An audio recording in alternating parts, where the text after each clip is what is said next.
All right, let's get right into it. Today, we're unpacking a story that sounds like it was ripped straight from a sci-fi novel. We're talking about one person, not a giant corporation, not a massive lab, who supposedly built an entire artificial general intelligence ecosystem all by himself. This isn't just about a cool piece of tech, it's about a whole new breed of founder. And that brings us to the central question, doesn't it? Can one single person really build a fully functional AGI all alone? It's a wild idea that just flies in the face of everything we think we know. I mean, can one individual truly pull off what currently takes billions of dollars and armies of PhDs? So let's just lay it out. On one side, you have the way things are usually done. Huge teams, billions with a B, in funding and products that are often still just in testing. And then you have what the source material calls the STIBO model, which is, well, the complete opposite. One guy, zero outside funding, and here's the kicker. A system that's allegedly already out there, deployed and worked. To even begin to get our heads around how this is possible, we have to look at the person at the heart of it all, Stephen Woods, also known as STIBO, because the entire argument, the whole pitch, hinges on the idea that he is a total one-off, a profile you just don't find anywhere else. You look at his life story, and it's just one huge change after another. He's born in Chicago, then he's sent to a farm in Mississippi, bouncing around for school, and eventually lands in New Orleans. And then, boom, Hurricane Katrina hits, it completely wipes out his home, his business, everything. He's forced to relocate again and again before finally putting down roots in Albuquerque. And get this, when he was just a kid, some cultural leaders connected to his family made this just dark prediction. They said he'd either be dead by 15 or spend most of his life in prison.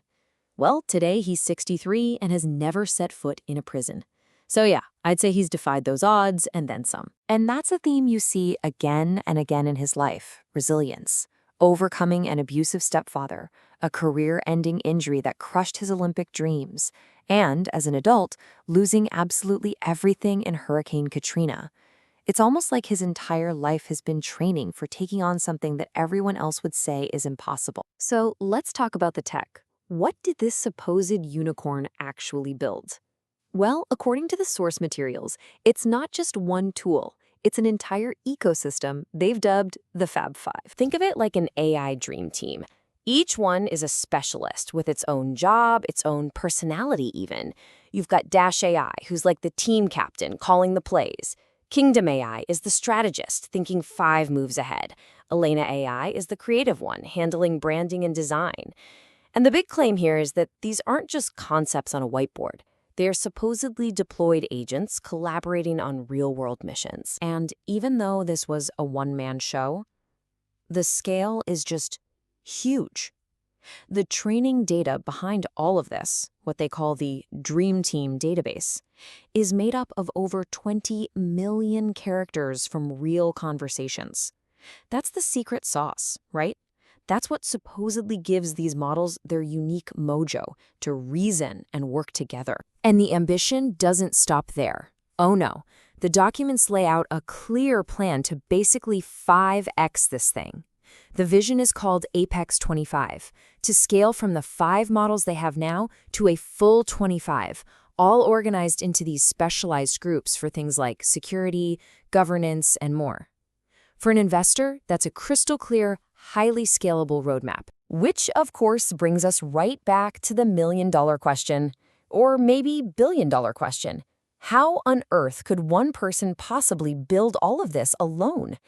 The source documents keep coming back to a single word to describe the founder's mind. That word is polymath. But hold on, they're not talking about your classic Leonardo da Vinci type who's painting and inventing flying machines.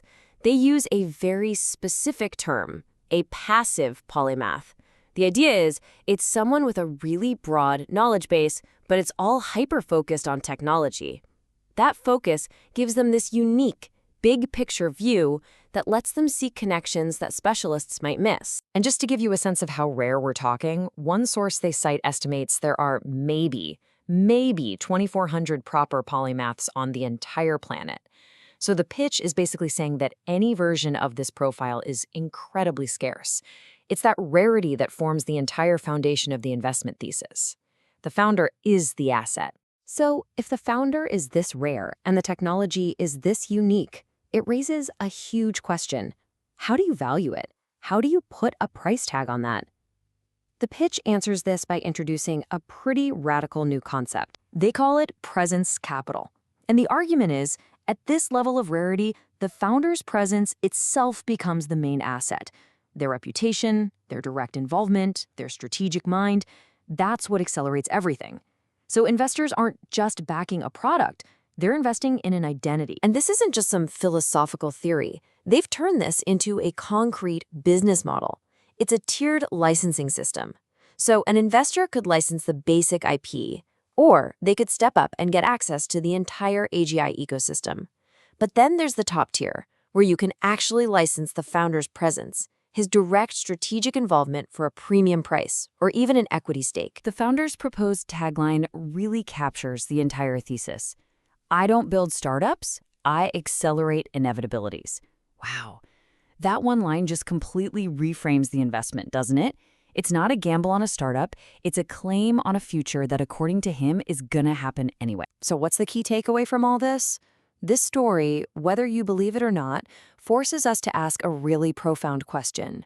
Where does value really come from in the age of AI? The story of Stephen Woods challenges our entire definition of value. In a world where one brilliant individual can potentially build what used to take a massive corporation, we have to reconsider what we're looking for, what we're investing in, and what we even define as a breakthrough. And that leaves us with this final thought. What does the next unicorn really look like? Is it a company with a flashy logo and a huge campus? Or is it the individual mind that has the unique capacity to build one all by itself?